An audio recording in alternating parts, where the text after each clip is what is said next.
And after having a power outage at my house, welcome back to part 2 of Final Fantasy X, people. Hey. And who that? You talking to me? Hey! Hey, yeah. Hey, yeah. My old man? Man, Tidus, you went overboard with the whiskey.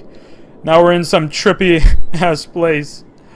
And thanks to the game, we now know we can dive by pressing the circle button. I wanna swim away, but don't know how. Sometimes it feels like I'm just falling through the ocean. And whoa, did you see that? There's some Benjamin Button stuff going on right there. Man to kid. I thought about a lot of things. Like where I was, what I got myself into. I started to feel lightheaded, and then Turned on. sleepy. Oh, never mind. Well, you never know. Anytime, any place. I think I had a dream of being alone. I wanted someone, anyone beside me, so I didn't have to feel alone anymore. Must have been a really wet dream, if you know what I mean. Okay, I'll stop. But yeah, I really like Tidus's narration of his epic tale. And we get to see his perspective on things. It's pretty funny when we get to certain points of the game. I love his kind of personality.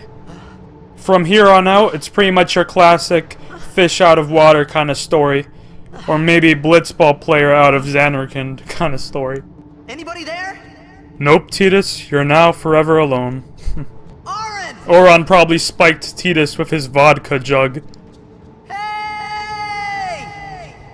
No, we're not doing the hey ya thing again, Tidus. We already established that. And man, did he ever get wasted, alright. From kicking balls in a futuristic city to waking up in these ancient submerged ruins. How lovely. Alright, before I move on, I just want to quickly check the menus. Oh my gosh, yeah. They just did a whole spring cleaning kind of thing with this. Look at this, wow. You know, I'm used to, of course, the old one, but that's definitely just nostalgia talking. I'm too used to, oh wow, like look at this. This is way better looking. Okay, let's actually configure some of these. I actually always set it on memory, because I always tend to spam the same attack, depending on what character in my party always does. Granted, of course, I switch it around, but it just makes it so much less of a hassle for me. But that's just my preference. Whatever floats your boat, you should change it to. I also set vibration on, because I like feeling them vibes. And it also warns me when something bad's about to happen, like seriously. You can pretty much tell when a boss fight's coming at you. Ooh, shiny object, must touch. Who cares about danger? If it's shiny, you gotta touch it. And what is this jibber jabber? Some Jabba the Hutt language right here. Some Hutt-ese. Ain't nobody got time to read that. What do we have here? Nope, can't read it. Have no fear, Tidus, because throughout our amazing adventure, we're going to be finding very special key items in the game that will help us translate that weird and obscure language. In fact, it is a necessary requirement for getting the Platinum Trophy in this game as well. So don't worry, I'll make sure you're aware of when to pick up each item. And I'll show you, so haha. And we're actually coming across one of those special spheres in this game already. Now this thing is pretty much pointless on your first run through in the game. It's basically a way of transferring the language or the translations of that language we just saw throughout your many save files in the game. But of course we have not picked up any of those items, so we will get back on that. It's very useful for when you're taking second or third or just multiple playthroughs in general, just so you can understand what the frick they were talking about. Back in my day, I didn't have access to the internet as much, so it was worth replaying the game just to understand that freaking language. Granted, you could always check it out online, but I didn't have much access to it back then. So yeah, that was actually a pretty cool feature thrown into the game. And some of that language actually leads you to some pretty badass items later down the road. It's gonna be epic, and when you got a save sphere, you know that's when something bad's about to happen. Let's go here though. To the left, everything I own. To the box, to the left. Oh wow, Beyonce wasn't kidding. She left the goods over here. Thank you, Beyonce. Now let's just casually walk through these ancient, deadly ruins. Nothing bad's about to happen right now. Oh, or did I speak too soon? Oh no, it's just a cutscene. Can't be anything possibly wrong here. Someone farted underwater. Nice one. Oh snap. Oh boy. I guess they don't build ancient ruins like they used to, huh? But don't worry.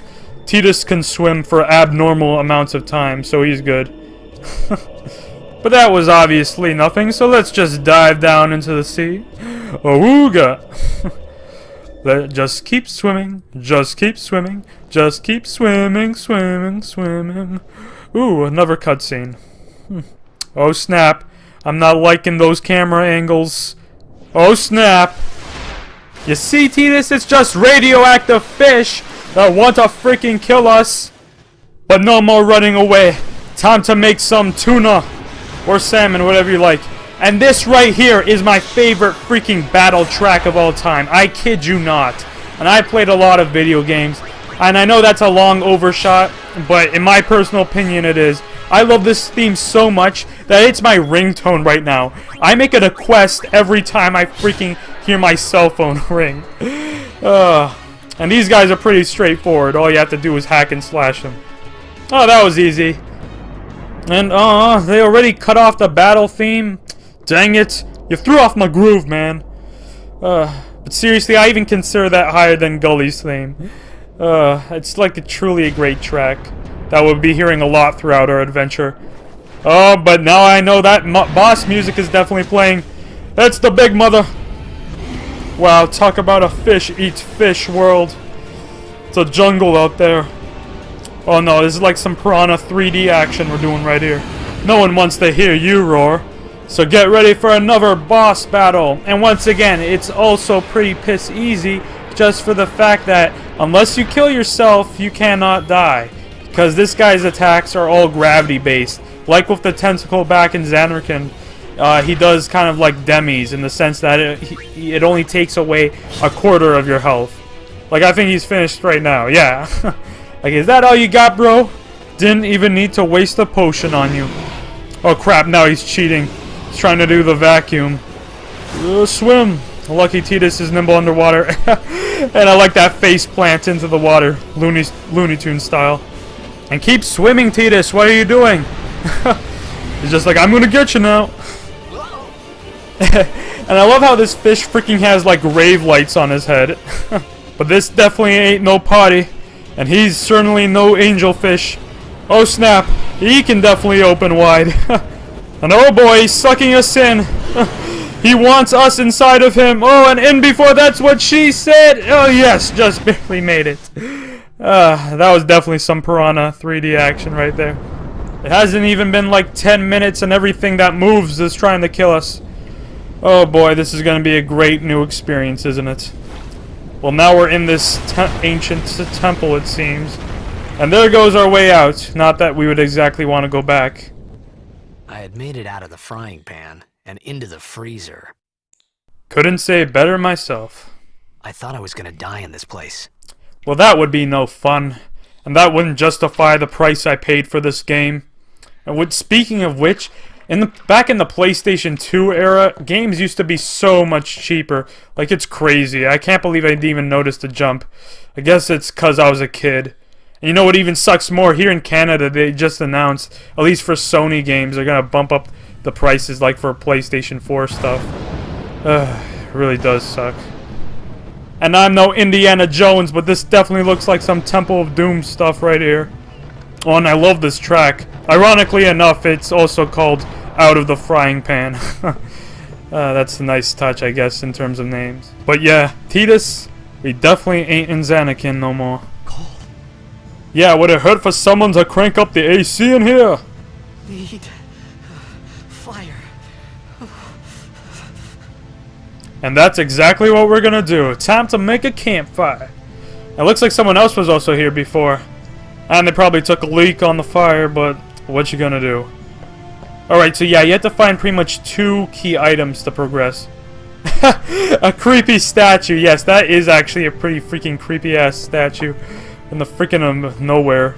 Now, I believe there's a chest around here. Yep, right over here. Just sneaking by over here. And what is it? X potion. That's actually a pretty good item for having this early in the game. Okay, so let's go through this corridor. Oh, dang it. I think this is actually where we just came from. Yeah. Anyways, time to make a detour. Scavenger hunt time. So yeah, there's 2 key items you have to find in order to create the fire. And ooh, we already got a save sphere. And we don't need it right now. And besides, true pros don't save. Actually, when I first had my PS2, I didn't actually have a memory card. So I had to go through a lot of games without saving. This one including. But granted, it wasn't for a very long time. It was only like for the first month. But it kind of sucked. Because, you know, saving games is pretty much essential. For at least for anything more than like 2 hours. So when it comes to finding items in Final Fantasy games, I just like spamming X a lot. Just to see if there is an item. Especially in Final Fantasy IX. Just by hugging the walls and pressing X, I tend to find like freaking random items I would never know were there if I wasn't randomly pressing the button. In Final Fantasy X, there aren't very many missable items, but there are a few. And I'll make sure you know which ones they are as we progress throughout the game. And in terms of difficulty, I definitely wouldn't say Final Fantasy X is the hardest. Especially if you know what you're doing. It can be one of the easiest, potentially. But then again, I haven't faced the international boss fights, so I might eat my words right there. But we'll just wait and see till we get to that point. So now we have all the stuff we need. Let's go create a campfire. Also, one more thing while we're talking about the game as a whole. Final Fantasy X is actually one of the longer entries in the series. At least when it was new anyways. But if you count in all the side quests, it definitely does rack up. And, you know, maxing those stats, that's definitely another thing too. But anywho, we got a campfire, like a caveman style would do. Let's gather round the campfire and sing our campfire song. Our CAMPFIROSONG song. And if you don't think that we can sing it faster, then you're wrong. But it'll help if I just shut up. Yeah, sorry guys, I couldn't help the reference. It was pretty much asking for it, okay? But man, this place looks like one big cathedral. Like, I wonder what happened to it before it got shipwrecked. I need food. It's not gonna go your way anymore, Tidus. You're no longer a glamorous blitzball player here in this new world. And I wonder if we're gonna have a flashback right here. Yep. What do you want? Gotta love that VHS flashback quality. It was a bad call. Your team lost because of you. You came to say that? Yeah, I gotta admit, that was pretty harsh, Oron. I still love you, though. It's been 10 years. I thought you'd be crying. Who, me? Ooh, the blows just keep coming. You cried. Oh, and not this freaking kid again. Well, you know what, pal? You probably cried after they announced they wouldn't be making Yo Gabba Gabba. They're done all the seasons now, so get out of here. Are they still making Yo Gabba Gabba? I definitely wouldn't know. Right? And back to the water temple. Good thing we ain't playing Zelda, huh? Ugh, but then again, we aren't exactly alone here. That's what you kind of wanted, though, Tidus, right? Hey, wait! Don't go out on me! Oh boy, he's losing his marbles, alright. Nah, just hold on. I'll get more wood. Trying to reconcile with inanimate objects. He's definitely going bonkers. But hey, at least he's got company. We've got some Alien vs. Predator boss fight right here. And if he's the Predator, Tidus must be the alien in his eyes. Thank God we're not playing that game, because it sucks so hard. But unlike the other 2 bosses, this guy should not be taken as lightly. Give me a break! Wish you stayed home today, huh? But unlike the other 2 boss fights, this one can kill you if you're not careful. But for now, my strategy is just to play tag with it. So tag, you're it. No, you're it. And another thing I love about this game is the different camera angles you get while fighting these epic bosses. It even makes standing in one place look epic, and that isn't easy to pull off, honestly. Oh great, what's gonna happen now? It's not like this day could get any worse for Tidus, really. Ooh, is that the door to heaven? I guess not. They even got different camera angles on that explosion. That's badass. Oh, and finally the cavalry's here. Took you guys long enough. Are you guys the Marines or something? And ooh la la, what do we have here? Hey baby, was that an earthquake or did you just rock my world? Oh yeah, looks like we got another party member. And I like how the Predator is just standing in one place. It's like, yeah, you guys can take your time while I'm trying to kill you. It takes two to make a thing go right. You on my side? Cool. You know, at this point, Tidus is just happy somebody's not trying to kill him. So this chick already has a few abilities starting off, like the ability to use grenades. Fire in the hole! There goes his breakfast. This person also has the ability to steal items from enemies, which is highly useful, and I will be spamming in this boss fight. Now, something you might not know regarding stealing is that the fiends never run out of items. Just because you don't get an item the second time you steal doesn't mean they ran out. I believe after you steal an item for the first time, there's a luck factor added to it, like a 50-50 chance of getting something again at that point. So while she does have awesome startup abilities, and along with Tidus, she's also pretty quick. But for right now, her physical strength isn't that hot, so leave the fighting to Blondie over here. And if the Predator is getting your health too low, don't be afraid to use potions, because we're going to be obtaining a lot of them very, very soon. You see, we just snagged another grenade from Predator. How does he even have grenades? Does he have them shoved up his ass or something? Ugh, I don't even want to think about it. And just another thing off the top of my head, what the heck are the guys doing? Is this just a spectator sport for them? They're just watching the fight. Like, what would happen if we actually died? So, oh well. And even though I believe we're almost done this fight, I don't want to risk Tidus dying. So let's give him a potion. We need you, man. So yeah, obviously the first starting up boss fights aren't that complicated. They're pretty straightforward, and you can use grenades on this guy if you want to, but I want to save them for a separate reason. But yeah, as we go, don't get too excited, because, you know, it's going to get way more complex. Alright, so any move right now should be the finisher. Oh, and there we go. Talk about having butterflies in your stomach. Actually, we'll find out what that is way later in the game. But it's pretty cool. After you kill every enemy, that's what happens. And you gotta love that Final Fantasy fanfare music. Makes you feel like a boss. And that ass shot. Yeah, there's a lot of ass shots in this game, so get prepared for that. And we finally get to see this mystery woman's face. And ooh, green eyes just like me. Not Tidus, I'm talking about myself. I like. That was close. Wonder if it symbolizes anything. Alright, here's the snorkeling team. Hey, let me go. Ooh, got him by the hair. That's gonna hurt if he starts yanking. And oh my gosh, that close-up of Tidus did not look that good in the PlayStation 2 version. That's pretty freaking awesome that they upgraded that. And hey, Bane, can you back off with the knife? I just saved your frickin' life. Yeah, what she said. I'm assuming she is trying to save us, right? Ooh, that first line she said sounded like she said, I forbid it. And ooh, what's going on here? I don't even know your name in the subtitles yet, lady. And ooh, sucker punch to the freaking stomach. Okay, hands down, this is officially the worst day ever. Just when you think things were looking up. And oh god, these guys are probably gonna start teabagging me, aren't they? Oh, please blackout. Yes, thank god. I'm just surprised I haven't referred to Tidus as Tidus yet in this playthrough. Because I actually went like 7 to 8 years without knowing the proper pronunciation of his name.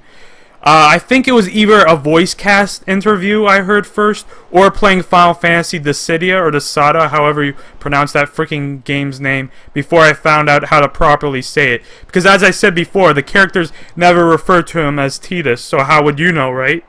And it makes more sense, right? I kind of like the name Tidus better, personally. But hold that thought, where the heck are we now? Kid, Asshole. Hey, that hurts. Usujek, right? Whoa. Okay. No, I'm not Private Ryan, you got the wrong guy. And check out this guy. Looks like he just stopped by at the tattoo parlor. And we got our lady friend that sucker punched us. What could they possibly want with us? Ooh, I love charades. Let me guess. Right, whatever. You're patting a dog very gently. Oh wait, are we talking celebs? How about Nicolas Cage? Will Smith? I said I don't understand. Oh, how could I have not known? That was obviously a Justin Bieber impersonation. You said you can stay if you make yourself useful. You understand me? Yay, and ooh, ouch. Alright, I'll work. Mama says no one on this ship eats without having some cold, hard labor. Oh, yeah. Gotta love those gas prices, huh? Yeah, that's right. Okay, how about you? Gotta love the weather, huh? Yeah, you know? Oh, yeah, you wanna give me some potions? Sure thing, buddy. I understood everything you said. Yeah, I like Far Cry. Oh, okay. Okay, so let's explore the ship a bit more. Actually, here's the first Bhed primer. Do not miss out on this item because it's the only chance you'll get. Unless you start a new game, but we don't want to do that again. And it's also crucial for getting the trophy and just the completionist file in general. Speaking of which, whoop, there it is. That was pretty quick. What's this? Some kind of crane? I've definitely come across way easier trophies in my time, though. Alright. You don't have to shout. Oh, poor Tidus. Actually, that's the question of the day. What's your easiest trophy that you've ever gotten? Or achievement? For me, personally, it was like the first game in the Sly Cooper series in the HD collection. You literally get a trophy just by booting up the game. Oh my gosh, it's kind of weird, whatever. I ain't complaining. And oh boy, we got another long tutorial on how to use the sphere grid, which is basically how you level up your characters in Final Fantasy X. It's very different from the previous Final Fantasies because you would just level up normally, and that would like boost up your strength, defense, your magic, you know, blah blah blah. But in this game, you kind of have more control over it. The reason why I say this is because you essentially have control of how your party turns out in the game.